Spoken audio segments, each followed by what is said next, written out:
Good afternoon, Packers fans. Aaron Nagler here with your Packers Daily Chat, coming to you live on the Cheesehead TV social channels, where we do not keep you in the dark, especially not for 4 days.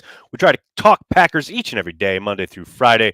Some weeks are better than others in that regard, but this week, Monday through Friday, talking green and gold. And this very particular day, this Tuesday, I wanted to talk about Eric Stokes, who, interestingly enough, it's funny. I just saw a couple Packers fans, when I put him as the kind of subject of this video, mentioned to me in my Twitter mentions, I totally forgot about that guy, which is crazy to me, considering that he is a former first-round pick who had a really strong rookie year. And yes, definitely struggled through the first part of the 2022 season prior to being injured, suffering multiple injuries, actually, on that horrible turf in Detroit. And then I guess kind of being out of sight, out of mind for some Packers fans in the back half of the year. The defense clearly had its turnaround later in the season, mostly post bye week in week 13. So I'm not going to say, oh, obviously Eric was out of the lineup and so they were much better off. I don't think that's true in any way, shape, or form. But I do think you can go back and watch the first half of the season prior to his injury and see a guy who was struggling, and a guy who maybe was struggling with what he was being asked to do. It's interesting to me that Jerry Gray, his departure, what we saw from young Stokes throughout this season, very curious to see how a new voice in that room ends up maybe hopefully steering what they're asking him to do and how often he's being asked to use his length, his physicality at the line of scrimmage. Obviously, he's got tremendous makeup speed. His straight line speed is amazing. But we've seen plenty of times where it looks like a guy is past him or over him, and he can make up ground in no time flat. There were certainly times when he struggled, especially early in the year with these deep over routes. Most of the time, he was playing well off the line of scrimmage. Guys could get ahead of steam and then basically pass unimpeded into the secondary while Eric was behind him. I think that's going to change. I think there'll be a lot of talk this offseason about the scheme and what they're asking these corners to do. Wouldn't surprise me if we saw him kind of going between left and right a little bit more. I don't think he fits inside, so I don't think you can say, oh, we got to put him at the star position or try to play him at the nickel. I don't think that's the best use of him. But it is going to be it's tricky to get he and Rasul, who I think also is best suited for the outside, on the field together at the same time when you have Jair, who is clearly your premier guy, unless you maybe kick Jair inside. But all of that said, focusing on Stokes, he's always going to be targeted. Here's the thing. You got to remember, in his rookie year, when he did perform very well, and undoubtedly, I think maybe not played beyond expectations or above expectations, but I do think he was asked to play a lot more than maybe the Packers were planning his rookie season because of the injury to Jair. And because of that, he was on the field a hell of a lot. He was going up against top flight competition. And like I said, he acquitted himself quite well. Now you go to 2022, Jair returns. Eric struggled. No two ways about it. Was not the kind of confident, not even going to say lights out, but consistent player that we saw his rookie season. I think there's always going to be an element of he's going to get picked on. I remember during camp, heading into like even the first couple weeks of the season, people kept saying, well, they're really going after Eric Stokes. They're really targeting Stokes. And I think that's always going to be the case for anybody playing opposite Jair Alexander. I mean, maybe this year, because Jair gave up a few more passes and completions than we're used to, maybe teams want to start trying Jair a little bit more. Good luck with that. But I think, whether it's Stokes, whether it's Douglas, whoever's playing opposite Jair is always going to see the bulk of the quarterback's arsenal, so to speak. The QB, offensive coordinators drawing up plays, trying to attack an area of the field, you're always going to go wherever Jair isn't. So I think that will give Eric Stokes plenty of opportunities to show his bounce back ability, show that promise and the athleticism and the upside that the Packers saw when they drafted him in the first round 2 years ago. And I do not doubt for a moment that we will see a much better output and more consistent play from Eric Stokes in 2023. Like I said, there's a lot to be answered here as far as scheme and what he's being asked to do. But there's way too much promise, and we've seen it. That's the thing. If we had never seen Stokes playing at a high level against top flight competition, I would say, well, there's a long way to go. It's not a long way to go. We've seen him do it. He just needs to be consistent with it. And I think a lot of that is down to what he's being asked to do. And drill work and repetition, that will lead to consistency. I expect a big bounce back from the guy. And here's hoping the Packers put him in a position to do so. Hello to everybody in the comments section. So good to see everybody. I am still blind as a bat, so I'm still going to be taking these on my phone. Thank you to everybody chiming in. So good to see everybody. Starting with who we got? We got Ryan. Make sure I got the right one here. Ryan, thanks for the super chat. The Rodgers saga is worse than the Favre saga because of social media. I wish Rodgers would decide what he wants to do so the Packers can move on. I understand that sentiment. The social media landscape definitely enhances the quote unquote drama when it comes to the Rodgers decision. There's no question about it because social media gets us more engaged on a minute by minute basis, let alone hour by hour or day by day. We are constantly updating, constantly scrolling. But I will say, you can choose to engage or to not. I lead most of these chats with non-Rodgers topics, if you haven't noticed. Because as I said many weeks ago when it was clear that Rodgers Watch was on, that you can do it day by day, hour by hour if you want. You are the consumer. You choose what you can consume. And yes, there is a ton of content out there about that, about Aaron Rodgers, about his decision, about what he's going to do, blah, blah, blah. But that's because there's an audience for it. You don't click, don't scroll, don't worry about it. When he makes his decision, then we'll move on. That is entirely up to you as a Packers fan. And trust me, I get it, man. I'm on Twitter every day. I consume all the content. I hear all the clips and I see what he's saying. And I get it. I understand that it's a lot and you just wish he would either A, make a choice or B, shut up. But A, doesn't have to do either right now. B, he knows people want to hear what he has to say. Pat McAfee knows people know what he wants to hear, what he wants to say, has to say, etc. So if you want to consume it, consume it. If you don't, don't. It's pretty simple on my end. I get it. Like I said, I get it, but you are in control here. Johnny, thank you for the super chat. Randall, Dix, King, JJ. Oh, my chat jumped. Hold on. Oh, my goodness. Randall, Dix, King, JJ, Savage, and Stokes show flashes as rookies, then seem to regress rather than develop. Could be an organizational problem. King, I'm trying to think of who you're talking about here. Diggs, JJ, Savage, Stokes. Possibly, but there's a lot of levers there, right? A lot of different kind of combinations of things going on. I mean, could it be? Sure, but I've also seen plenty of people start to make a jump and then progress into really good players. Rashawn Gary is somebody who leaps to mind as far as someone who's gradually gotten better each and every year. I think you could make that case for some other players on the offensive side of the ball, offensive line in particular. So I don't know, man. Possibly, but it feels like it would take an incredibly deep dive. And if you're going back to Clinton Dix, I mean, you're going back to Ted Thompson being GM. It's a long way away, and many coaching staffs ago.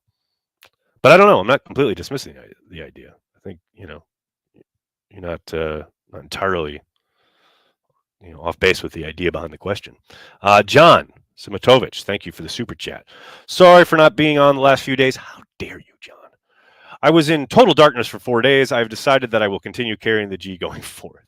I see what you did there.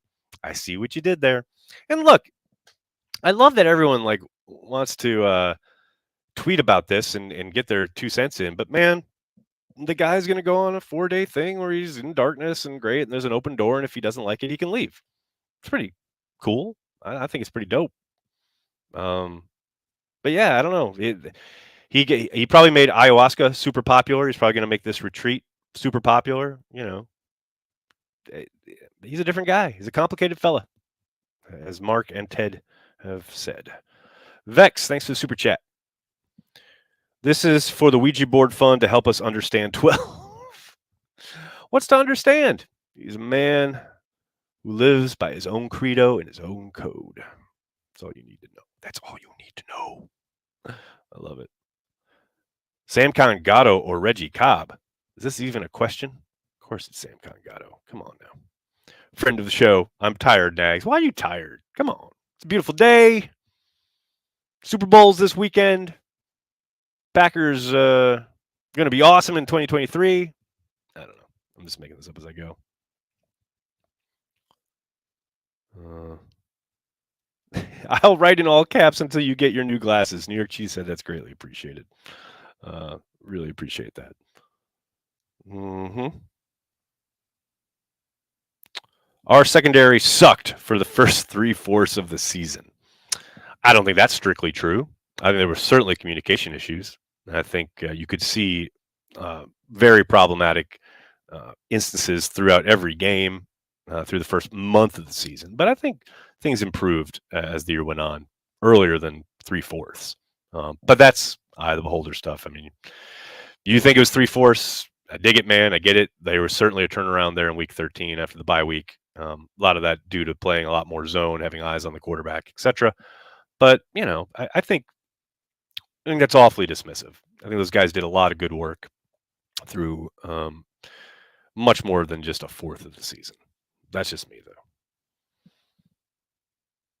I think the defense is a result of the lack of attitude they draft.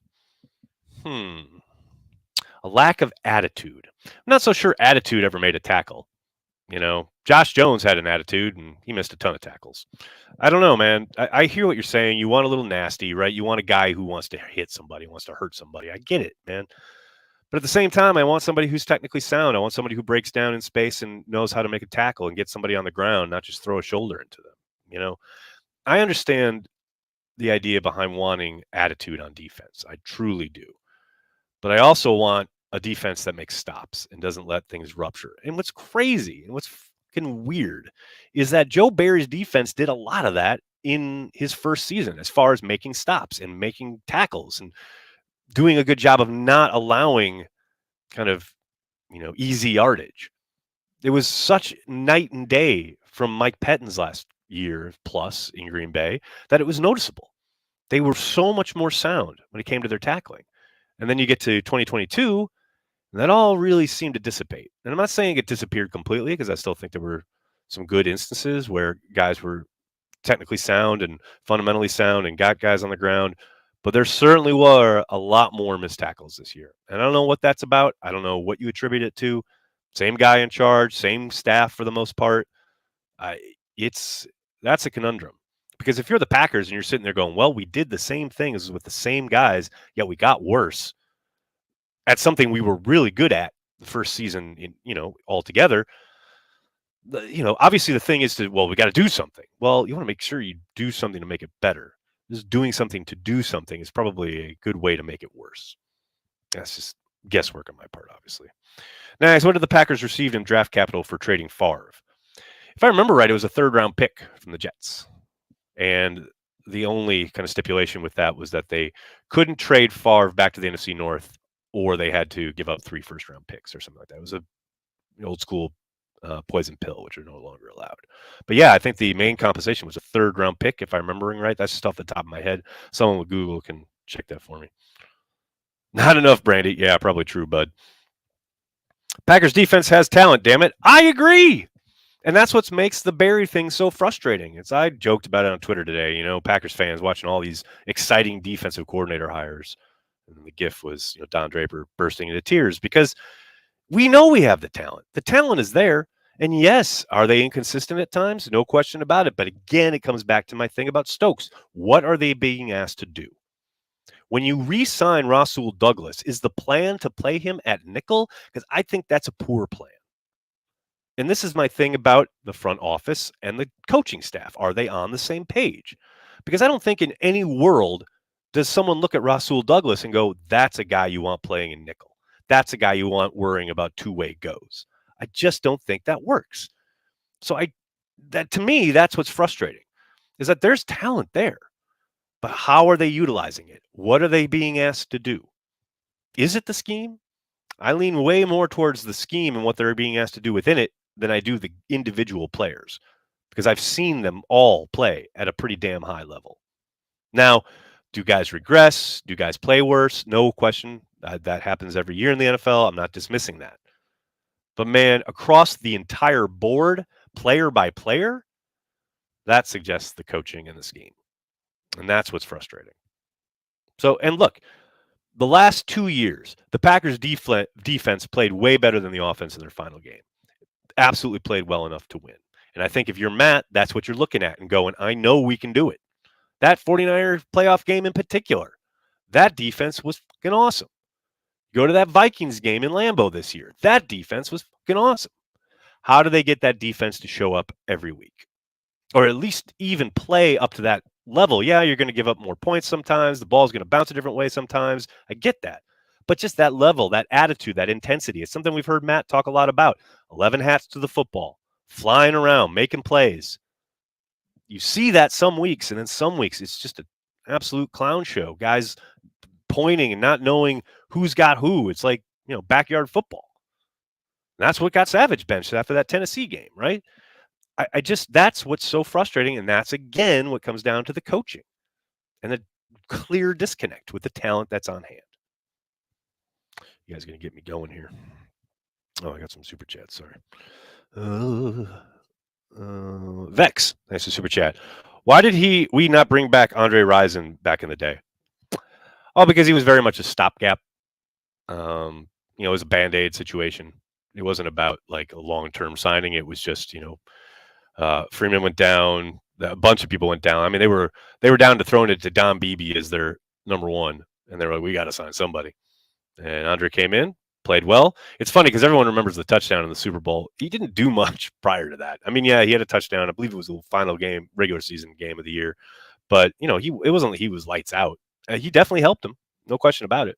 They don't probably have that Super Bowl title without him, but it was never a long-term solution.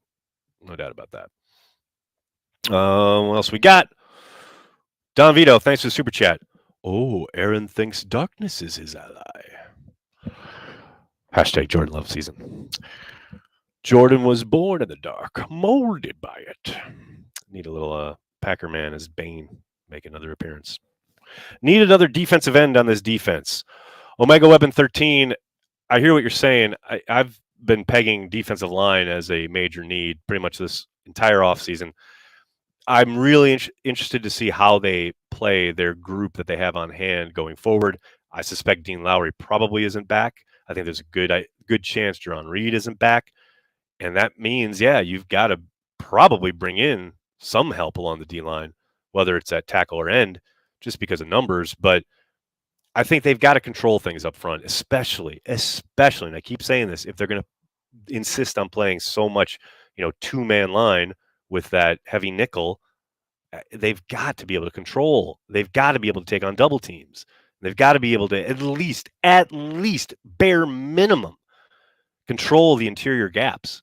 Because, I mean, obviously Philly's an outlier because their offensive line is amazing. But even you take that game away, and most teams knew that they could get them in that light look and then take advantage, especially in the run game. So, I'm with you. I think defensive end or tackle, but probably defensive end, makes a world of sense early in the draft, especially if they've got some, high-level athletic traits. I'm all for it. And I know Packers fans will be probably bored, be shouting at their TV, want a wide receiver, etc. But I'm 100% with you.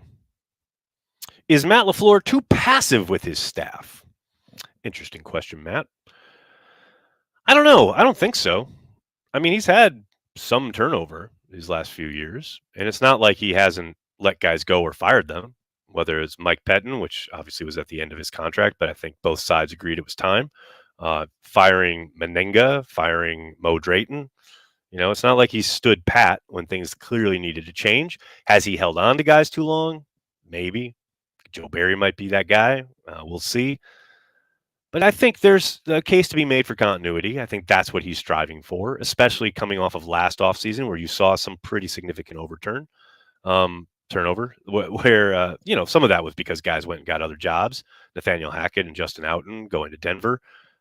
You have to replace them, right? You got to get a new quarterbacks coach. You bring in Tom Clements. So there's been turnover.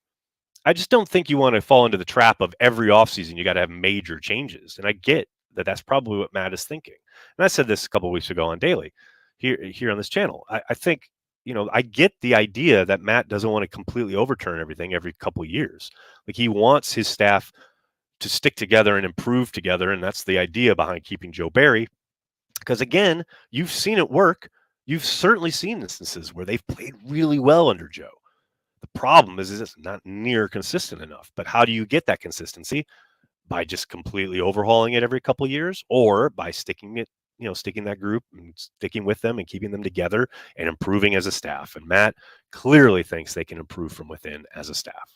Now, we may not like it, we may not agree with it, but it's his team. He has purview over his staff, and that's the route he's taking, clearly, at this point. What else we got here? We got Travis Dale. Thanks for the super chat. I was watching an old video of Lombardi teaching the power sweep. He gets in way in depth, and it's pretty interesting. Would the power sweep work today? It has in instances. I think part of it is you've seen it, and it's funny enough you say that. The Eagles have run not a variation of the classic Lombardi sweep, but they've run some sweeps that have guys out in front, much like the Lombardi days, and you can do it. The problem is you need some high-level talent along your offensive line to get out on the edge against these super athletic inside backers and safeties that are constantly kind of flying sideline to sideline, coming down. These guys are so athletic. It's tough to make it work strictly as Lombardi did back in the day, simply because they just had both the schematic advantage and they had guys who can move like the wind along their offensive line. Now, the Packers have had some of those types, right? I mean, you watch David Bakhtiari and some of the stuff where they ask him to pull. It is so freaking fun to watch, especially when he gets out on the edge. But more often than not, you're going to be at a disadvantage against so many of these great interior defenders, and not even backers and safeties, but even some of these interior D linemen are fucking insane with their athleticism in the year of our Lord 2023. I mean, you just watch these games and you see guys going inside out. Hell, look at Kenny Clark. Kenny runs guys down from the backside for like 2-yard gains. I mean, that's insane. Lombardi didn't have to worry about that. So there was a play in, I think it was the NFC Championship game, where one of the Eagles defensive linemen kind of ran down CM3 from behind, wide side, right? Like not to his side, but the wide side, like for a 3-yard gain or something like that. Like that just didn't happen in Lombardi's time. So I think the classic sweep, it'd be tough to make work simply because of the athleticism on the other side of the ball, but it's not like it's completely out of the playbook. It's not like that style of play isn't still happening. You need a little more, probably window dressing, etc., to get it to work these days. What else we got? Got that. Bud's here saying 38-35 Eagles. I think it's going to be a fun game on Sunday. I will say it's been a bit of a lackluster postseason for the NFL this year. Wild card round was good. Divisional round really didn't deliver. And then the championship round, obviously, we had the thing with the 49ers and their quarterback. I thought it was hilarious watching the 49ers try to figure out how to play offense without a QB.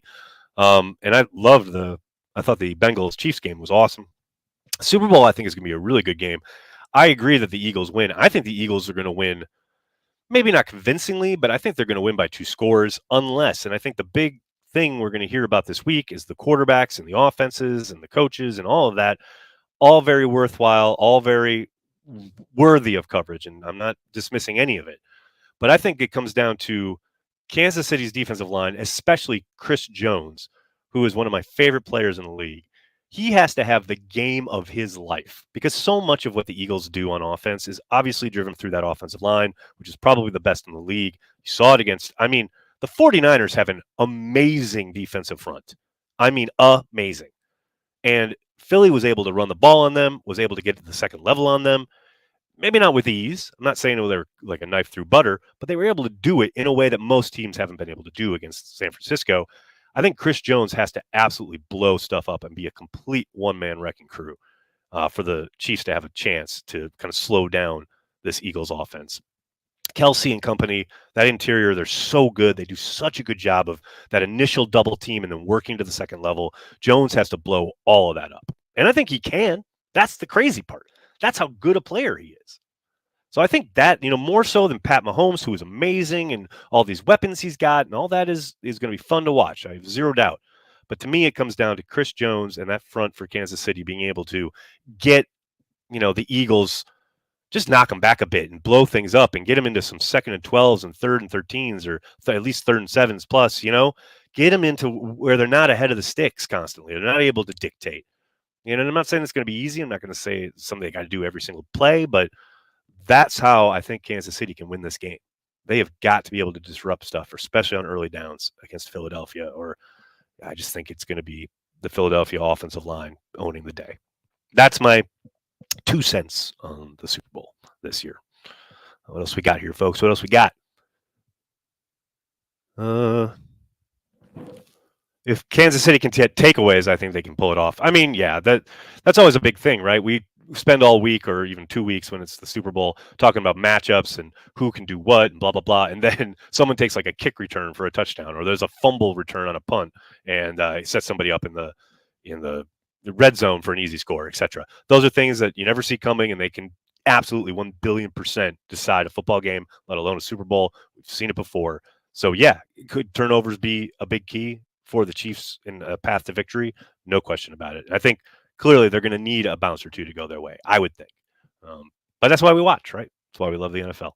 All right, buddy, I'm going to have to get going. I can't thank you enough for hanging out, talking Packers each and every day, Monday through Friday, right here on the Cheesehead TV social channels. Please do me a monster favor. Hit like on the video, subscribe to the channel, and then tell your friends and tell your family. Cheesehead TV. We are devoted to Green Bay Packers fans worldwide.